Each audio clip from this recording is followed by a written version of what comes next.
Hi you guys, quick video on the Samsung Galaxy Note 2. I've been using the Samsung Galaxy Note 2 now for about 2 months, or just under 2 months. Just wanted to share with you my views and thoughts on the Note 2, general build quality, use, etc, etc. What I have to say about the Note 2, to be honest, it's probably one of the first phones I've never felt the need to root. Everything on the phone, to quote a cliche, just works. I've never had a problem with any forced closes, the phone hanging, applications stopping or running out of RAM. And to be honest, I have to say, in all honesty, that's probably the best Android phone that I've ever used. I've been using Android phones right since the G1, so I've been on board right from the start.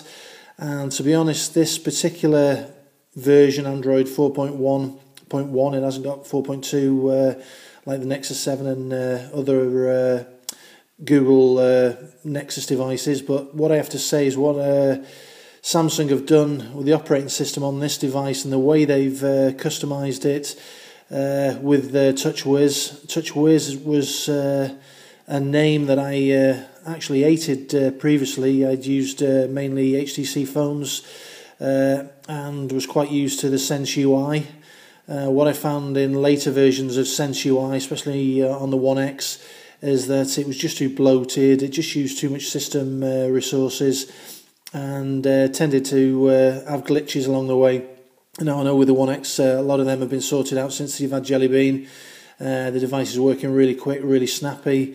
But the difference for me, the way the Note 2 works, even in comparison to the Samsung Galaxy S3 and the One X, it's just so smooth, whether that's down to the 2 gigabytes of RAM that's on board as opposed to 1 gig on the international version and the 1 gig in the S3. I'm not totally sure. I would imagine that this year now most devices will be coming out with at least 2 gigs of RAM, and I'm looking forward to see what Samsung does with the S4 and the Note 3 later next year. Really, there's not a great deal I can say other than everything is as you want it. I mean, the days when most people were rooting the device and putting a custom ROM on there, in all honesty, I just can't see any real reason. Obviously, there are people who want to tinker around out there, but I can't see any real reason to buy this device and go down that route. Certainly other models, the One X and other models I've had in the past, definite gains to be had by rooting, but like I say, on this particular model, I just like the complete interface, the way it works. I think TouchWiz has been diluted a great deal on this handset.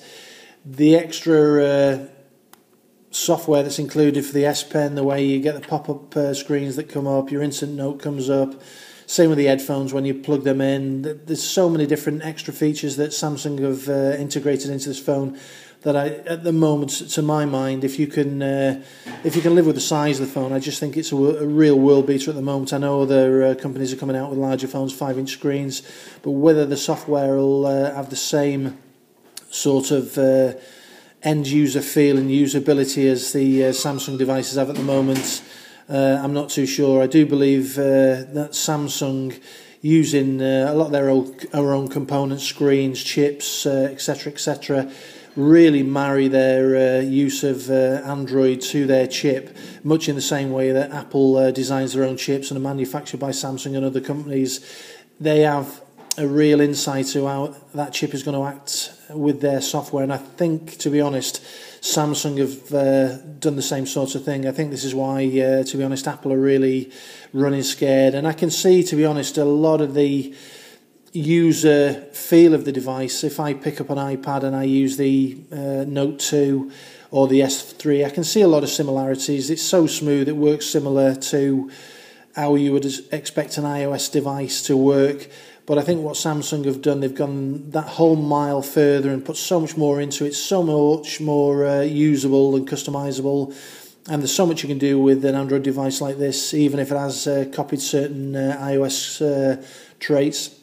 So I'll leave this video there. It's just my thoughts long term on the device. Like I say, I truly believe that this is the best device on the market at this moment in time. Give me a thumbs up, give me a like, subscribe to my channel, and I'll get more videos out to you in the near future. Thanks for watching.